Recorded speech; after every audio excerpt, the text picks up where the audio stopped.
예배다 드리고 김상영 주님 신청하신 그 찬양 참 오 놀라워라 참 좋더라고요.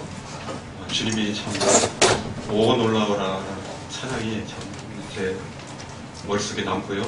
한 주 동안에 넉넉한 비가 왔습니다. 그동안 참 굉장히 메마르고 힘들었었는데 주님이 이렇게 넉넉한 비를 주셔가지고 온 대지를 이렇게 촉촉하게 적셔주셨는데요. 오늘 성도도 함께, 성도님들과 함께 베드로후서 말씀을 통해서 주님의 촉촉한 말씀들을 참 은혜로 받았으면 좋겠습니다.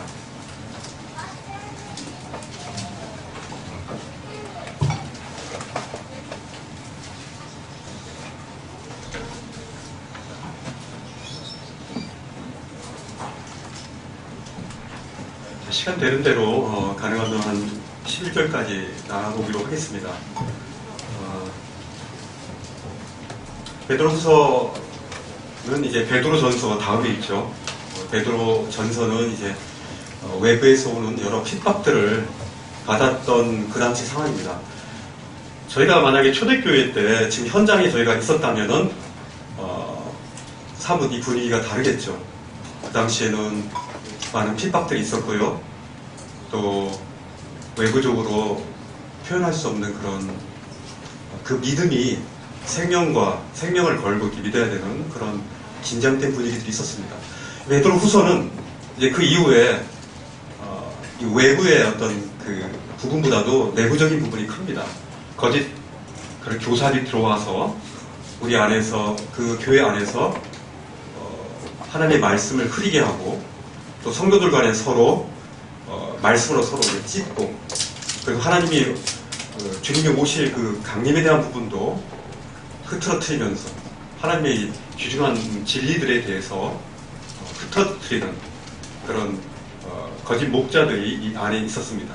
그래서 이 베드로는 이 베드로후서를 통해서 교훈하고 있습니다. 베드로후서 마지막 3장 마지막 절을 보시면요, 베드로후서의 목적이 잘 나옵니다.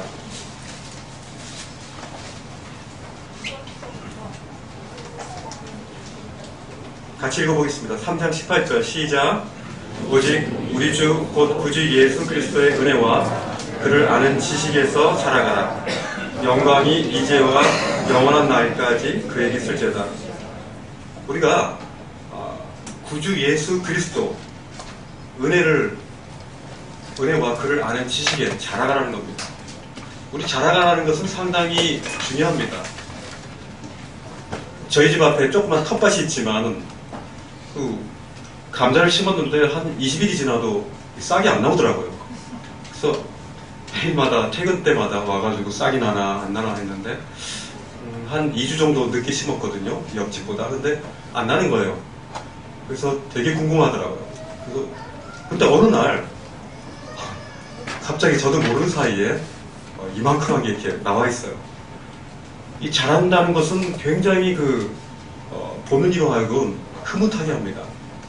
성장한다는 것은 이제 그 생명력이 굉장히 기쁨을 줍니다.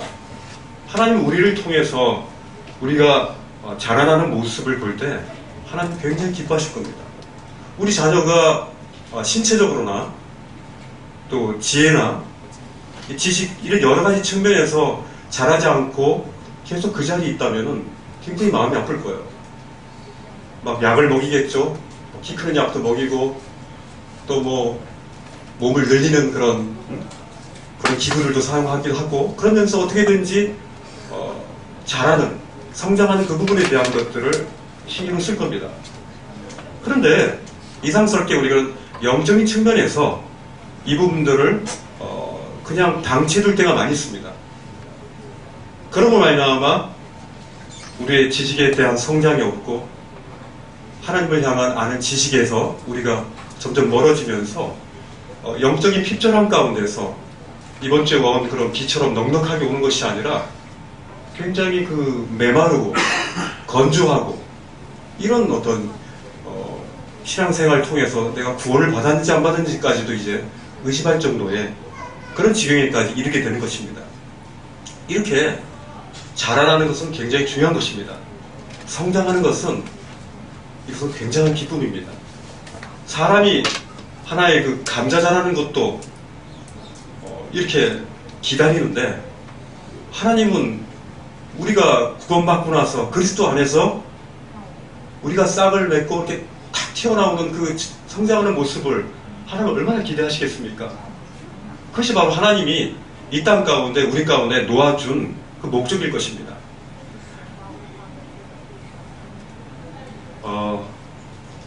1절을 한번 같이 읽어보겠습니다. 같이 1장 1절을 함께 말씀을 읽어보겠습니다. 시작. 우리 하나님과 구주 예수 그리스도의 의를 힘입어 동일하게 보배로운 믿음을 우리와 함께 받은 자들에게 편지한다. 이 말씀에서 보시면 예수 그리스도의 종이라고 했습니다. 영어 성경을 보면은 종이 뭐라고 되어 있죠? 서번트라고 되어 있더라고요. 보니까. 근데 좀 찾아보니까 이 서번트의 그 의미보다는 거의 그 노예에 더 가깝습니다. 슬레이브에 더 가깝습니다. 그래서 이 노예의 신분은 자신의 어떤 특권이 별로 없습니다. 하루 종일 힘들게 바깥에서 일하다가 들어와서도 자신의 것들을 챙기지 못합니다. 그 주인이 필요로 하는 것들에 대해서 계속 그걸 충족시켜줘야 되는 것이 노예입니다. 그렇기 때문에 이 베드로는 본인을 이제 슬레이브에 가깝게, 이 노예에 가깝게 자신의 삶을 살았던 것들을 보게 됩니다. 그 주인의 의도에 따라 움직이는 거죠. 자신의 의도에 따라 움직이는 것이 아닙니다. 여러분들은 어떻습니까? 주님의 의도에 따라 움직이는 그런 종이십니까? 아니면 주인이 있든지 없든지 내 마음대로 나의 것들을 챙기고 나의 권리를 주장하고 하는 그런 태도입니까? 이곳에서 우리는 그런 교훈을 얻을 수 있습니다. 그 다음에 사도라고 이렇게 말씀했습니다. 이 사도는 무슨 뜻입니까? 형님들이 계속 말씀했듯이 사도는 보내심을 받은 자라는 뜻입니다. 베드로는 보내심을 받은 자였습니다. 보내심을 받았기 때문에 어딘가를 위치적으로 가든지 아니면 영적인 어떤 측면에서 어느 다른 측면으로 이제 가게 되어 하나님을 대표하는 역할을 하게 된 거죠. 이건 굉장히 중요한 의미입니다. 우리가 이 땅 가운데서 이 대사로서 하나님을 보내심을 받은 자로서 사는 것은 굉장히 중요한 우리들에게 특권이기도 하고 우리의 책임이기도 한 것입니다. 사실 요셉의 삶을 보면요, 요셉이 아버지와 같이 이렇게 살았죠. 그리고 또 이제 형들의 시기와 질투를 받아가지고 이제 쫓겨나서 이제 보디발 장군의 이제 집에 이제 거하게 됐고요. 또 거기에 그 모함에 의해서 이제 그 감옥에 가게 됐습니다. 이 여러 환경들에 가게 됐어요. 그들 보내심을 받게 된 거죠.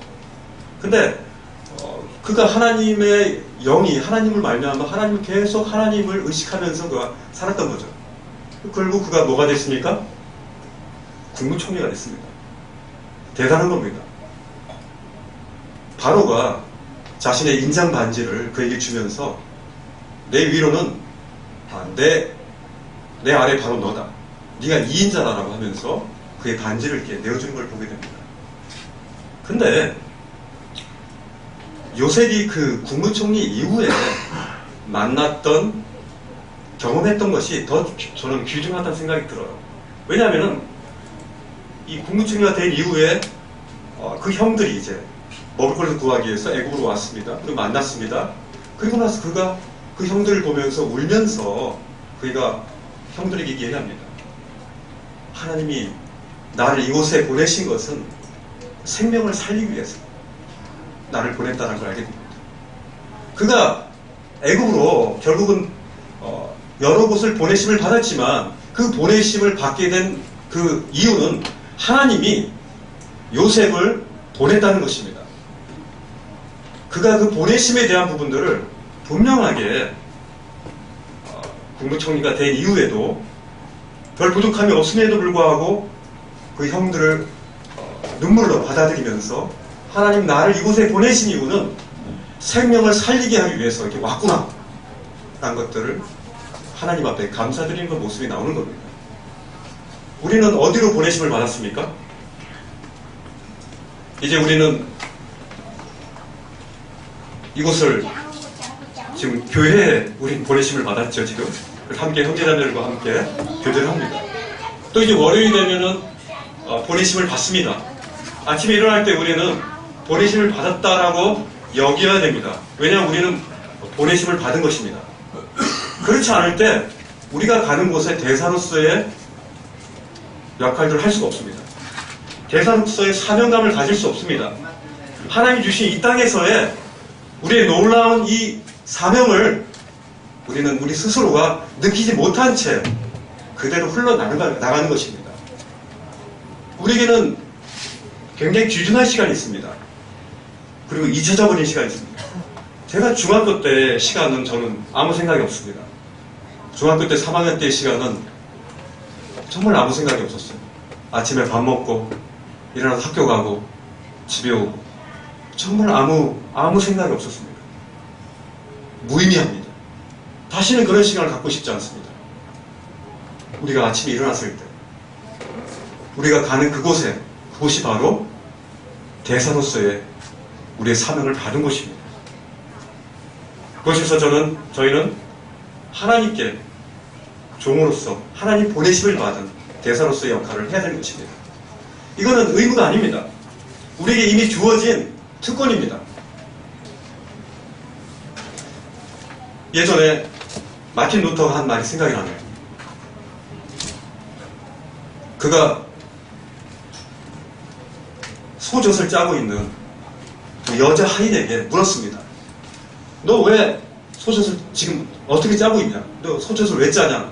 이렇게 얘기했더니 그 하녀가 저는 하나님의 영광을 위해서 이 소젖을 짜고 있습니다. 그가 감동했습니다. 그래서 그의 책에 기록했습니다. 하나님의 영광을 위해서 우리가 하는 일들이 하찮고 다른 사람이 어떻게 평가하든 그것은 중요한 것이 아닙니다. 내가 하고 있는 그 일은 천상의 일입니다. 내가 그 일을 통해서 하나님의 영광을 드리는 겁니다. 그 일을 통해서 하나님이 찬양을 받으시는 천상의 그 일이 되는 것이야말로 우리가 대사로서의 역할들을 인식하면서 이 땅 가운데서 진행해야 되는 것입니다. 그 밑에 말씀을 보십시오. 우리 하나님과 구주 예수 그리스도의 의를 힘입어 동일하게 보배로운 믿음을 우리가 함께 받았다고 했습니다. 이 말씀은 그리스도인의 구원의 원리와 삶의 원리의 청사진이 저는 보여준다고 생각이 듭니다.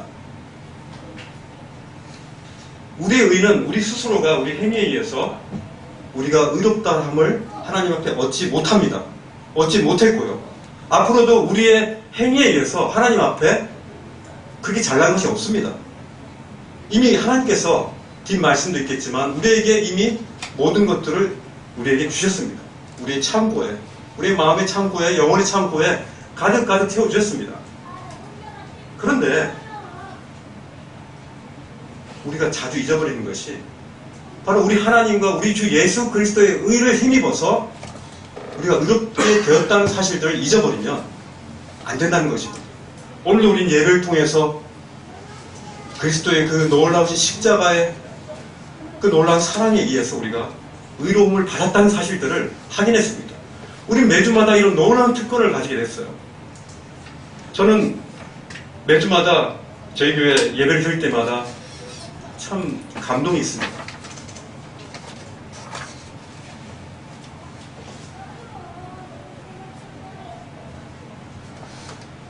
마음에 참 기쁨이 있습니다.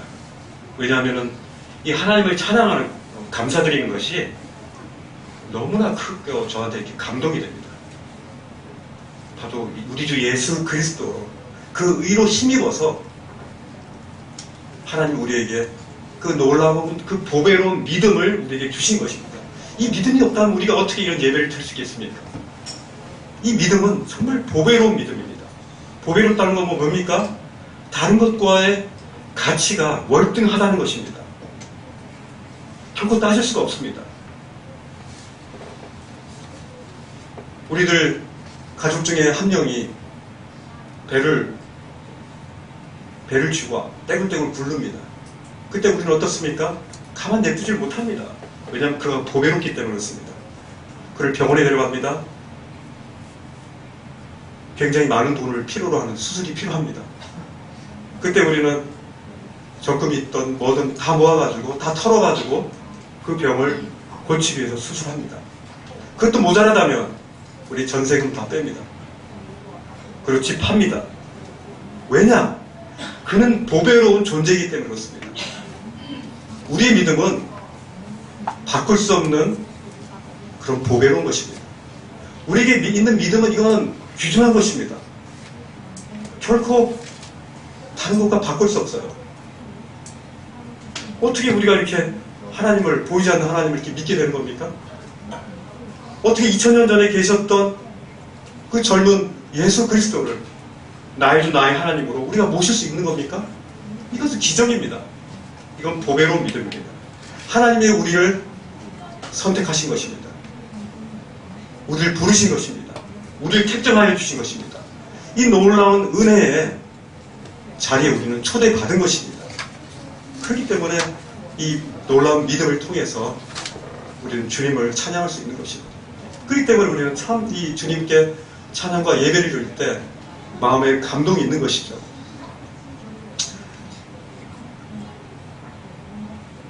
이 믿음은 사실 저희 안에 있는 것이 아니지 않았습니까? 믿음은 외부에서 들어오는 것이 선물입니다. 하나님이 우리를 믿어주시는 거고요. 하나님이 우리를 믿기 때문에 우리에게 그 사랑을 보여주시는 거고, 하나님이 그 믿음이 우리로 하여금 하나님을 믿는 것에 그냥 따르는 것 뿐입니다. 우리의 믿음, 우리 스스로 믿음을 만들 수 없습니다. 제가 아무리 믿어보려고 해도 안 되는 것입니다. 저희 복음반에서 복음을 많이 전합니다. 그리고 우리는 주장하지 않습니다. 하나님께서 성령님을 만난 그 마음 가운데 그 믿음을 주어지기를 우리 기도할 뿐입니다. 그것이 우리가 할 수 있는 건 답니다. 결국 자라게 하시고 열매를 맺게 하시는 것은 하나님이십니다. 진짜 핵심은 바로 하나님으로 말미암지 않고서는 우리는 아무것도 얻을 수 없다는 것입니다. 복음이란 뭡니까? 1절에 바로 나온 것입니다. 바로 우리 구주 예수 그리스도를 힘입어서 우리가 그 보배로운 믿음을 우리 가운데 수용하는 것입니다. 나사렛이라는 이 허름한 시골 동네에서 자라신 우리 주님, 그 하나님이 보내신 그 독생자 예수 그리스도께서 그 가운데 어린 시절을 보내시고요. 우리 인간의 죄를 갈보리 언덕에서 죄를 짊어지시고 가신 것입니다. 내 스스로는 아무것도 할 수 없습니다. 오직 하나님만이 그 공의의 옷을 우리 가운데 입혀주셨기 때문에 우리가 의롭다 함을 받은 것입니다. 거기에 말씀해 보면 동일하게 보배로운 믿음이라고 했습니다. 이건 초대교회나 당시 지금이나 마찬가지인데요. 우리가 많이 가졌으나 또 어떤 지위에 있거나 어떤 학벌이거나 뭐 어떤 나이나 그런 정보 상관없이 동일하게 바로 보배로운 믿음이라는 것들을 주님이 말씀하시는 것 같습니다. 1장 3절을 함께 읽겠습니다. 3절 시작. 속한 모든 것을 우리에게 주셨으니 이는 자기의 영광과 더불어서 우리를 부르신 이를 알므로 말미암아.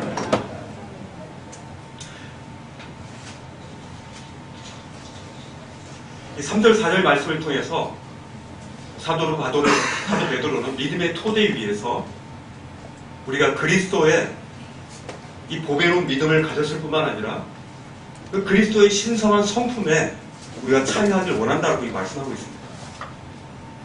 근데 이미 우리에게 주어진 것이 뭐라고 그랬죠? 이 말씀에 보면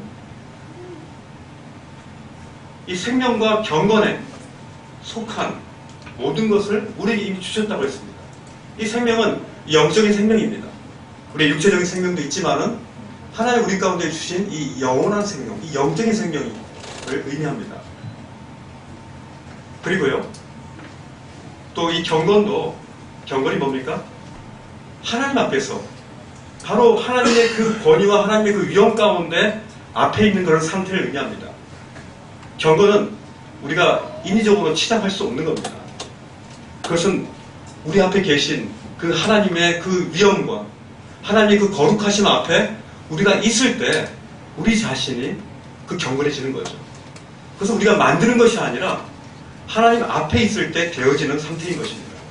이렇게 영원한 생명과 이 경건에 속한 모든 것들을 우리에게 주셨다고 했습니다. 근데 이것은 바로 우리를 부르신 그 하나님을 알므로 말미암다고 했습니다. 이 2절과 3절에 보면은 2절에도 안다라고 되어 있고요. 3절에도 이제 안다라고 되어 있는데 이 안다라는 말이 철저히 안다라는 말이 있습니다. 철저히 알아. 그리고 2절에는 안다는 진리에 대한 알이고요. 3절은 계속해서 진리를 알아가라는 말씀입니다. 그렇죠? 2절에는 하나님과 우리 주 예수를 알므로 그래서 안다는 거고요. 또 3절에 보면은 자기의 영광과 더불어서 우리를 부르신 일을 알므로 계속적으로 알아가야 된다는 것들을 말씀하고 있습니다.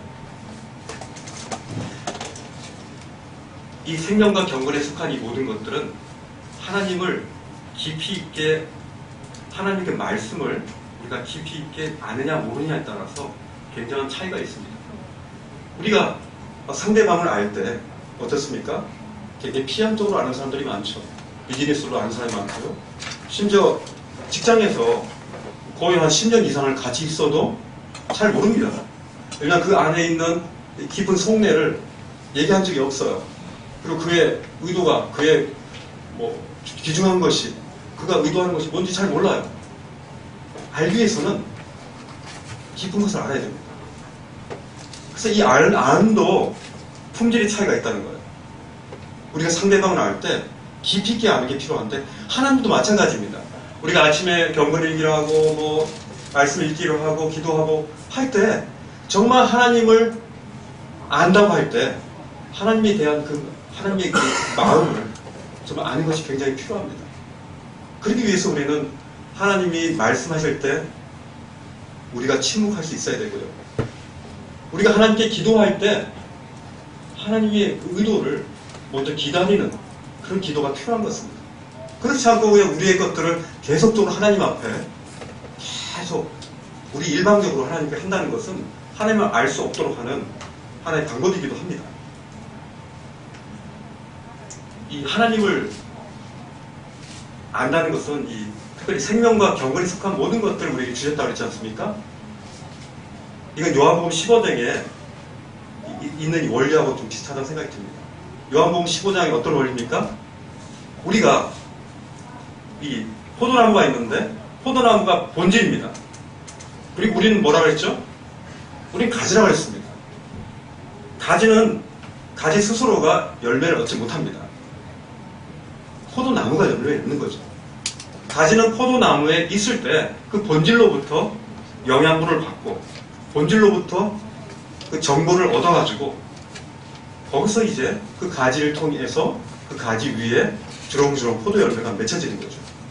이처럼 하나님께서 이미 우리 가운데 이 땅 가운데서 하나님 우리에게 주시는 그 열매들을 맺을 수 있는 생명과 경건에 속한 모든 것들을 우리에게 이미 마련해 놓으신 겁니다. 근데 그것이 우리에게 나온 것이 아니라 하나님이 이미 우리 가운데 주신 것입니다. 그래서 우리는 알아야 될 건 뭐냐면 바로 하나님의 본질이다. 하나님의 포도나무다. 내가 포도나무가 아니다. 내가 주인이 아니다. 내가 설쳐되지 말자. 내가 주님 앞서서 리더에 나가지 말자. 하나님 나의 왕이시다. 나는 종이다. 나는 그분이 보내신 대사일 뿐이다. 딴 사실들을 알게 될 때 우리의 신분과 우리의 존재 가치, 우리의 위치를 정확하게 알 때 우리는 그 절로 열매를 맺는 거죠. 근데 우리는 오버할 때가 많습니다. 아직도 우리는 구원받은 이후에 새로운 피조물이 되었지만 여전히 우리 가운데 옛것이 남아 있습니다. 계속적으로 그 옛것을 통해서 사단 마귀는 자꾸 마치 진흙이 깔아앉은 진흙이 있으면 계속적으로 계속 저어나가면은 불투명하게 되고요, 흐릿하게 되는 것입니다. 이거는 이 땅에 우리가 육체를 가진 이상 계속적으로 진행될 것입니다. 사단 마귀의 이 전략을 우리가 뭔가 하나님보다 앞서서 해는 뭔가 더 잘 될 것 같은 그런 효율적인 면을 자꾸 제시합니다. 그러나 그렇지 않습니다. 우리가 오히려 주님 안에 달려있다는 그 사실을 알므로 말미암아 그 그리스도의 어떠하신에 대한 그 지식을 우리가 제대로 깊이 알므로 말미암아 우리 가운데 열매가 있는 것입니다. 1장 5절에 보면은 우리가 이제 하나님을 아는 지식에서 이제 멈추는 것이 아닙니다. 이제 하나님 아는 지식에서 더 나아가서 어떻습니까? 더 나아가서 신성한 성품. 신성한 성품은 그리스도의 성품입니다. 그 그리스도의 성품에 참여하는 자가 되어야 한다고 언급하고 있습니다. 이 신성한 성품은 뭡니까? 바로 이제 그리스도의 성품이라고 했죠. 나는 용서받은 죄인일 뿐만 아니라 그리스도의 성품에 참여해서 그리스도의 형상을 닮아가는 그런 잘한 사실을 아는 것이 중요합니다. 1장 5절 같이 읽어보겠습니다. 5절, 6절, 7절 같이 읽겠습니다. 시작. 그러므로 너희가 더욱 힘써 너희 믿음의 덕을, 덕의 지식을, 지식의 절제를, 지식 절제의 인내를, 인내의 경건을, 경건의 형제의 우애, 형제의 우애에 사랑을 더하라. 5절에 신성한 성품에 참여하기 위해서는 가장 처음에 뭐가 나와 있습니까? 믿음입니다. 1절에 나온 그 보배로운 믿음이 우리의 이 하나님의 그리스도의 신성한 성품에 참여하는 가장 첫 번째 토대가 되는 것입니다. 이 믿음이 근거하지 않으면서는 그 뒤로부터 더하는 것이 헛된 것이 된 것이죠. 하나님이 우리를 믿어진 대로 우리도 그 하나님을 믿는 것입니다. 그 믿음은 아까 말씀했듯이 저에게서 나온 것이 아니라 외부에서 온 것입니다. 그리스도의 놀라운 씨가, 신성한 씨가 우리 가운데 뿌려진 것이죠. 그러면 열매를 맺어야 되는 겁니다. 여기 덕은 뭡니까? 덕은 3절 말씀이 있습니다. 3절에 보니까 이는 자기의 영광과 덕으로서 우리를 부르신 이를 알므로 알면 자기의 영광과 덕. 그럼 뭡니까? 이 그리스도의 덕입니다. 그리스도의 덕이에요. 우리 덕이라고 하면은 덕스럽다, 참 도덕적으로 참 굉장히 훌륭하다, 이런 인격적인 부분을 얘기하죠. 근데 그거에 훨씬 더 위에 바로 그리스도의 그 덕을 얘기하시는 겁니다. 하나님 나라에 있어서의 이 덕이죠. 이 덕에 뭘 더하라고 그랬죠? 계속적으로 우리는 더해가고 있습니다. 그리스도 성품에 바로 이런 부분들이 조화롭게 이것들이 더해져야 되는 것입니다. 이 덕에 뭘 더하라고 했죠? 예, 지식입니다. 우리가 신앙의 여정을 시작한 이후에 그리스도 안에서 부르심과 택함을 받은 우리가 순례자와 나그네입니다. 그죠? 근데 이 여정이 짧습니까? 짧으면 짧고 길면 길겠죠. 이 여정 가운데 그때마다 하나님께서 우리 가운데 우리가 모이기를 패하지 않고 우리가 이 모임 가운데 자주 오므로 말미암아 성도들에게 또 형제님들을 통해서 들려지는 말씀을 통해서, 또 예배를 통해서, 또 우리가 집에서 하나님의 들려지는 그 말씀을 통해서 하나님이 우리에게 주신 약속이 있습니다. 하나님의 그 보배로운 약속이 있습니다. 이 약속들이 우리 가운데 마치 이 여정에 우리의 그 길을 안내하는 이정표처럼 우리 가운데 보여주는 겁니다.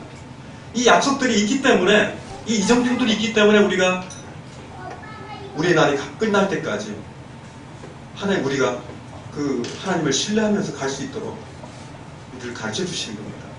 하나님이 친절하신 분입니다. 그 다음에 지식에 무엇을 얘기하고 있죠? 절제라고 했습니다. 이 순서가 굉장히 중요한 것 같습니다.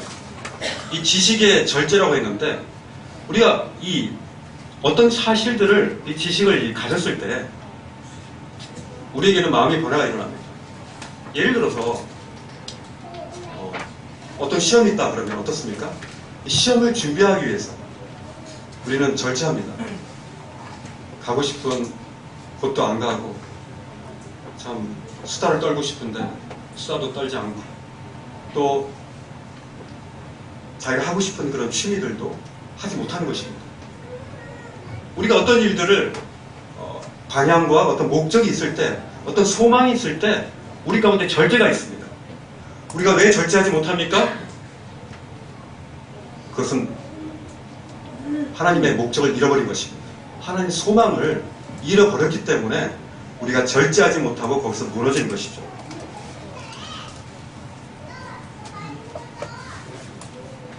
우리가 전쟁이 임할 때 우리는 굉장히 긴장합니다.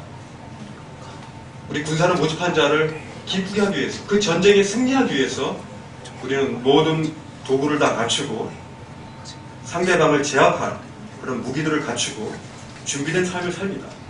그렇지 않으면 어떻습니까?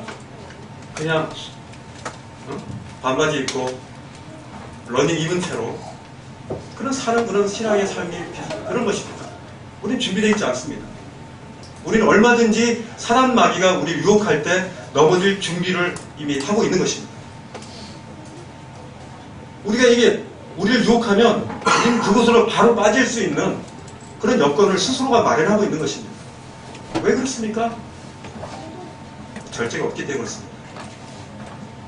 지금 과연 주님 앞에서 나에게 어떤 유혹이 있을 때 절제할 수 있는 근거가 뭡니까? 하나님 나라와 하나님의 의를 위해서 과연 내가 그것을 향해서 지금 전진하고 있다라는 그 표대를 향해서 달려가는 그 목표의식이 없다면 어떻게 이것들을 이길 수 있겠습니까? 절제 다음에 뭐가 나옵니까? 인내입니다. 인내는 소망이 분명해야 됩니다. 소망이 분명하지 않으면 인내하지 않습니다. 뭐하러 인내합니까? 그 힘든 것을 왜 참습니까? 소망이 있기 때문에 그렇습니다. 심지어 아이들도 너 이거 하지 않으면 내가 다른 걸 사줄게. 이런 부분 때문에 절제하고 인내하는 거 아닙니까? 우린 뭡니까? 우리 하나님 나라의 백성이잖아요. 하나님 우리 가운데 주시는 더 큰 상을 위해서 우리는 절제하고 인내하는 것입니다. 소망이 없을 때 우리는 이런 힘을 잃어버리게 되는 것이죠. 저는 이 인내 부분에 대해서 베드로 사도가 얘기할 때 자신의 삶을 이렇게 좀 생각했다는 생각이 들어요. 베드로 사도는 어땠습니까? 주님 앞에서 다른 사람은 다 주님을 떠날지라도 난 절대로 주님 버리지 않을 겁니다. 아주 큰 소리 떵떵 쳤는데 어떻습니까? 그 어린 여종들 앞에서 그는 하나님을 곱씹어서 3번씩이나 대반하는 그런 이 아픈 추억이 있는 것입니다. 그 당시에 그는 부활 신앙이 없었던 것이죠. 그 당시에 경험한 그 하나님은 아직 성장치 않은, 아직 굉장히 어린 그런 베드로의 그런 부활이 없는 그런 신앙의 그런 모습이었던 것입니다. 그 이후에는 어떻습니까? 이것을 썼을 때 그 베드로는 굉장히 나이가 많은 상태였습니다. 이제 노년에 그 얼굴에 주름살 가득한 그 손발에 이제 힘이 많이 빠져있는, 주님을 많이 경험한 상태에서 이걸 쓴 것입니다. 저희에게 인내하라고 말씀하고 있습니다. 우리가 참지 못하고 정말 튕겨나고 싶고 포기하고 싶을 때 우리 주님은 이 사도 베드로를 통해서, 말씀을 통해서 인내하라고 말씀하고 있습니다. 베드로의 모습이 나타날 수 있겠죠. 그러나 그것은 과정일 뿐입니다. 그곳에서 계속 남아있을 이유는 없는 것입니다. 우리가 잠시 받는 그 고통 후에 얻게 되는 영원한 기업을 우리는 소원하고 기다려야 될 것입니다. 우리 선을 행하되 낙심하지 말지니 피곤치 아니하는 거둔다고 했습니다. 피곤하지 마시고 주님의 날에 거두는, 정말 수확하는, 그 아름다운 열매들을 수확하는 저희들이 됐으면 하는 마음이 있습니다. 그 다음에 이 세 가지는 이제 관계에 대한 성품입니다. 이 주님의 성품 중에 이 관계에 대한 성품이 나오는데요.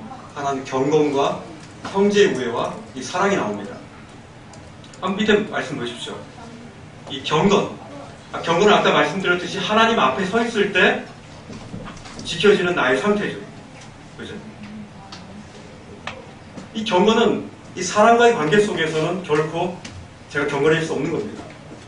하나님 앞에 섰을 때, 하나님의 존전 앞에 서 있을 때 우리는 하나님의 그 거룩함에 의해서, 우리의 그 영향력에 의해서 우리가 경건이 유지되는 것입니다. 이 형제의 우애를 더하라고 합니다. 갑자기 형제의 우애라고 하니까 좀 이상하죠? 이 당시에 그 외부와 내부에 굉장히 어려움이 많았다고 했죠? 이제 거짓 교사들이 들어와서 자신들이 진리라고 그러면서 막 찌르고, 그리고 이제 많은 것들을 흘렸습니다. 그러고 말미암아 이제 교회 가운데 이런 분쟁이 있었던 것 같습니다. 그러면서 이제 형제들이 서로 사랑하지 않고 서로 흩어지는, 찢어지는 이런 아픔들이 있었던 것 같습니다. 우리 교회 가운데는 어떻습니까? 다른 형제들을 향한 그런 우애가 어떻습니까? 찌합니까? 찌한 분들이 있겠죠. 자주 만나는 분들은 찌할 겁니다. 저희 대한민국가 그렇게 많은 성도분들이 아니 되시기 때문에 누가 오셨나 안 오셨나 다 알 수 있습니다. 그렇지만 일일이 저희들이 다 교제는 못해요. 그래서 저희 교회 가운데는 이 가정 모임이라는 것이 있습니다. 이 가정 모임을 통해서 주님이 그곳 가운데에서 오밀조밀한 이 성도의 교제를 하기를 원하시는 겁니다. 그걸 통해서 내가 경험한 주님, 또 내가 베드로처럼 그런 무너졌던 일들, 내가 절제하지 못하고 인내하지 못하고 그냥 실패해서 울어버렸던 이런 간증들, 이런 것들이 우리가 쌓여서 서로 격려가 되고 또 서로에게 힘이 되어지는 것 아닙니다. 이 교회 가운데 형제의 우애가 없다면 얼마나 싸늘하겠습니까? 맛있는 거 있으면 나눠 드시는 거 잊지 마십시오. 집안에, 예전에는 저 어렸을 때는 참 그게 좋았던 것 같습니다. 저는 해방촌에서 살았는데 프리덤 빌리지라고 그러더라고요. 용산 남산 바로 있는데 항상 부침개를 이렇게 부치면 항상 옆집 이렇게 같이 줍니다. 굉장히 나눠 먹었습니다. 뭐 하나 있어도 양이 많은 것 같지 않은데 우리도 식구가 5명이나 되는데 그걸 나눠가지고 옆집 또 좀 많으면 또 앞집 2-3집까지 같이 나눠 먹었습니다. 양이 많았던 것이 아니었습니다. 근데 훨씬 더 풍성하게 먹었던 것 같습니다. 과일도 들어왔고요, 또 부침개, 떡, 고기는 안 들어왔던 것 같습니다. 평상시에 먹었어요. 심지어 밥도 없으면 옆에 가서 밥 좀 좋아하면 좋습니다. 미원이 떨어지면 미연 빌리러 갔습니다. 설탕 떨어지면 설탕 빌리러 갔고. 이렇게 나눔이 필요합니다. 형제에 의해 하면서 말로 되는 건 아닙니다. 그것은 나눠줘야 됩니다. 우리 것들이 상대방에게 가고 다른 형제자매들의 것들이 우리 교회로 왔을 때 서로 소통하고 교통되어질 때 형제의 우애가 깊어지는 겁니다. 좀 가정을 더 많이 오픈하는 것이 필요할 것 같습니다. 저 자신에게 하는 말이고요. 그래서 우리가 형제의 우애 마지막으로 뭘 더하라고 그랬죠? 사랑을 더했습니다. 항상 성경은 마지막에 사랑입니다.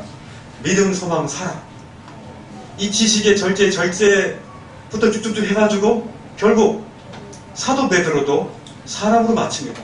왜냐하면 이 사랑은 모든 것들을 포함하는 가장 최상의 표현할 수 있는 언어이기 때문에 그렇습니다. 사랑은 모든 것을 바라고 모든 것을 견디고 모든 것을 참고 모든 것을 받을 수 있는 가장 큰 하나님의 가슴인 것입니다. 우리의 사랑으로 하는 것이 아닙니다. 하나님이 그 사랑으로 이 모든 것들을 품으라는 것입니다.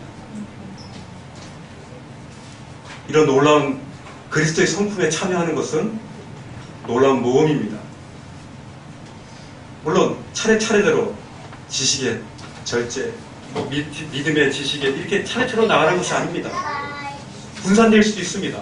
주님이 우리 가운데 이 성품을 경험하라고 우리 가운데 주어진 사건이 있을 것입니다. 저는 지난주도 아주 화려한 경험들을 많이 겪었습니다. 거의 자식관계가 끊어질 뻔했습니다. 제가 저희 자식 보고 집을 나가라고 했습니다. 그리고 그는 반 정도 나갈 준비가 돼 있었고요. 진짜로 나가면 어떡하나? 막 불안했습니다. 옆에서 아내는 울고불고 난립니다. 그리고 직장에서는요, 제가 거의 2 정도 저에게 임팩을 줬던 그런 한 2번째 경험을 했습니다. 제가 엔지니어인데요, 방송국에서 제가 지난주에 이틀을 밤을 샜습니다. 그저께도 5시까지 일했고요. 밤을 새는데 한 새벽 3시 반에 갑자기 제가 감리 일을 하는데 그 일을 하는데 갑자기 그 방송국 전체가 다 죽었습니다. 방송국 하나 죽으면 보통 한 5분, 10분 죽어도 보통 한 2, 3억입니다. 근데 1시간을 죽이면 한 20억, 30억 됩니다. 근데 한 채널이 아니라 전체 135채널이 다 죽은 겁니다. 제가 하늘이 노랗더라고요. 죽었다. 드디어 잘렸구나. 그리고 이제 이거를 잘리지 않을지라도 이거를 1달, 2달을 이걸 끌려다닐 생각하니까 까맣더라고요. 너무 힘들었습니다. 다리가 부들거리고 서 있을 수가 없었습니다. 마치 제가 봐서 수술받는 느낌을 받았습니다. 근데요, 그게 또 다른 곳에서 공사를 해서 거기에 인터넷이 다 죽어가지고 그런 거였더라고요. 그 얘기를 안 하고 죽였던 거예요. 방송이 죽은 게 아니라 이 방송국에 연결되어진 그 인터넷이 다 죽어가지고 그랬던 거예요. 그러니까 이거 얘기해도 되나? 하여튼 그래서 부분적인 고장이었기 때문에 한 3분 정도밖에 안 죽었었어요. 그래서 살아날 수 있었습니다. 제가 그 순간에 제가 주님 앞에 어떻게 매달렸겠습니까? 정말 썩은 밧줄, 아니 그 실오랑이라도 붙잡는 심정에서 주님 살려주십시오. 살려주실 수 없거든 제가 마음이 평정될 수 있도록 해주십시오. 그렇게 기도했습니다. 진짜 노랗더라고요. 우리에게는 저와 동일한 일들이 중앙 가운데 많이 있을 것입니다. 이 놀라운 그런 일들 가운데 하나님 성품을 우리가 배울 수 있습니다. 저는 이 자녀들과 또 가정과 이 일들을 통해서 하나님을 참 많이 경험합니다. 내가 할 수 있는 것이 정말 아무것도 없다는 것들을 정말 신발 벗고 제가 머리 세우면서 손 들고 제가 말씀드릴 수가 있는 겁니다. 내가 할 수 있는 것은 아무것도 없습니다. 모든 것이 하나님의 주권하에 움직여지는 것을 제가 더 시간이 지날수록 더 알게 되는 것입니다. 우리 그리스도인들의 최고의 목표는 바로 뭐가 되어야 됩니까? 하나님을 아는 것입니다. 우리가 하나님을 아는 것에 집중해야 됩니다. 이 세상의 다른 것들에 대해서 우리가 집중할 때 하나님 아는 것과 이 세상과 부딪힙니다. 육신의 소욕과 성령의 소욕은 결코 섞일 수 없는 기름과 물과의 관계입니다. 우리가 이 두 가지를 다 수용하려고 할 때 우리 가운데 일어나는 혼란이 있는 것입니다. 분명히 우리 가운데 있는 신체는 이 성령의 소욕과 이 육체의 소욕을 동시에 소유하려는 이런 욕심에서 근원되는 것입니다. 그렇기 때문에 우리는 하나님을 아는 것에 집중하셔야 됩니다. 만약 잠시 옆으로 가가지고 지지직 옆에 벽을 긁을지라도 다시 핸들을 돌려서 다시 정상 코스로 가야 됩니다. 우리 주님이 길이요 진리요 생명인 것입니다. 다른 것은 길도 아니고 생명도 아니고 진리가 아닙니다. 우리가 집중해야 될 것은 우리 주님, 그 예수 그리스도를 바라보는 그것이 바로 중요한 것입니다. 이 생명과 경건에 속한 이 모든 것들을 우리 가운데 주신 것 놀라운 것입니다. 시간이 없기 때문에 마무리를 해드리겠습니다.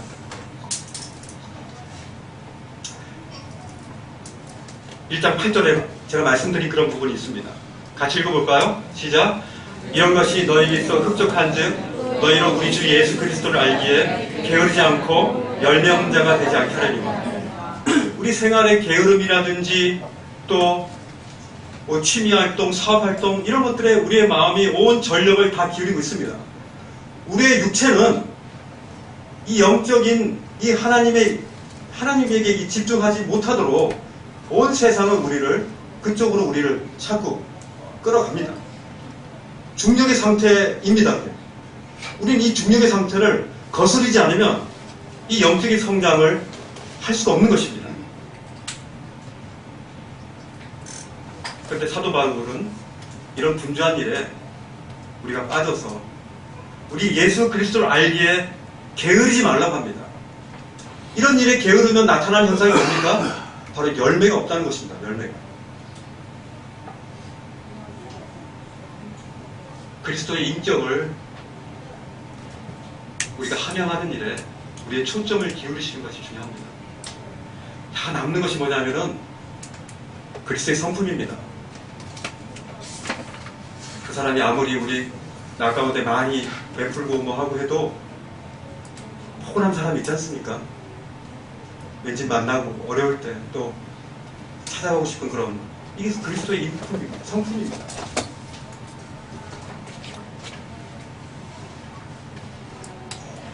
우리 주님은 많은 세리들과 죄인들이 우리 주님을 찾아갔습니다. 아이들과 병든 나병 환자들과 고통받는 그런 사람들이 우리 주님께 찾아간 이유가 뭡니까? 주님이 그런 걸 낫게 하기 부분도 있죠. 주님의 그런 놀라운 성품에 그런 인격에 그들이 감동될 것입니다. 우리에게 왜 사람들이 모여들지 않습니까? 우리가 중요하지 않은 것에 너무 까탈스럽게 우리가 말하고 행동하는 것입니다. 우리가 그들을 얻기 위해서 우리는 그리스도의 성품으로 중요하지 않은 일들에 대해서 너그러워야 될 것입니다. 그리스도의 성품을 나타내고 그들을 어떻게까지 얻기 위해서 우리는 전략적으로 그리스도의 성품이 우리들에게 나갈 수 있도록 우리는 밑판을 깔아야 됩니다. 우리가 나가 있는 그 현장에서 맛있는 것도 줘야 되고요. 내가 하기 싫은 일들이 있으면 그도 하기 싫은 거고 그가 하기 싫은 일이 있으면 내가 하나를 더 하면 그는 나를 달리 볼 것입니다. 쟤는 뭔가 달라. 내가 왜 다른 사람은 안 하려고 그러는데 쟤는 또 하지? 그리스도의 향기입니다. 그리스도의 향기를 프랑스의 향수를 여기다 발라도 그리스도의 향수 안 납니다. 하기 싫은 일을 그것들을 그리스도께서 우리를 대신해서 그 십자가를 지신 것처럼 그들이 하기 싫어하는 일을 우리가 대신 지어질 때 그때 우리에게 그리스도의 향기가 나는 거 아닙니까? 왜 그리스도의 향기를 어디서 찾습니까? 우리의 현장에서 찾습니다. 우리를 대사로 부르신, 대사로 그 현장에 부르신 그 현장에서 우리가 향기를 주님께서 만들어 주도록 하는 것은 바로 우리가 허드렛 일을 하는 거예요. 청소 더 하고. 그것이 바로 그리스도께서 우리에게 말씀하시는 겁니다. 마지막 절입니다.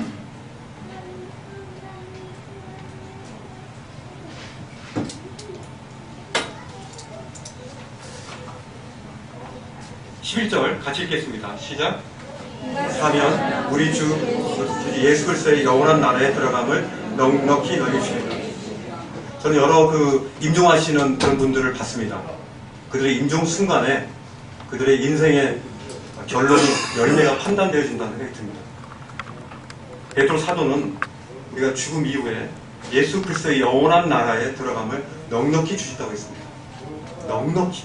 어떤 사람 불 가운데 얻은 그런 구원이 있어요. 그냥 딸랑 돈 하나 받고 평생 주님 없이 그리스도의 그 성품에 동참하지 않고 여전히 들나귀처럼 그런 거친 그런 모습으로 하나님 나라에 가는 사람이 있습니다. 하나님 그걸 원치 않습니다. 그리스도의 성품에 참여하기를 원하십니다. 그리스도의 보배로운 믿음과 그리스도에 주시는 그 보배로운 약속과 하나님의 놀라운 이 성품들에 동참하여서 하나님 나라에 넉넉히 들어감을 얻는 저희들이 됐으면 좋겠습니다. 디모데후서 4장 7절에 보면 내가 선한 싸움을 싸우고 나의 달려갈 길을 마치고 믿음을 지켰다고 했습니다. 이제 이후로는 나를 위하여 의의 면류관이 예비되었다. 이 사도 바울의 심정과 같이 저희가 죽음을 준비했으면 좋겠습니다.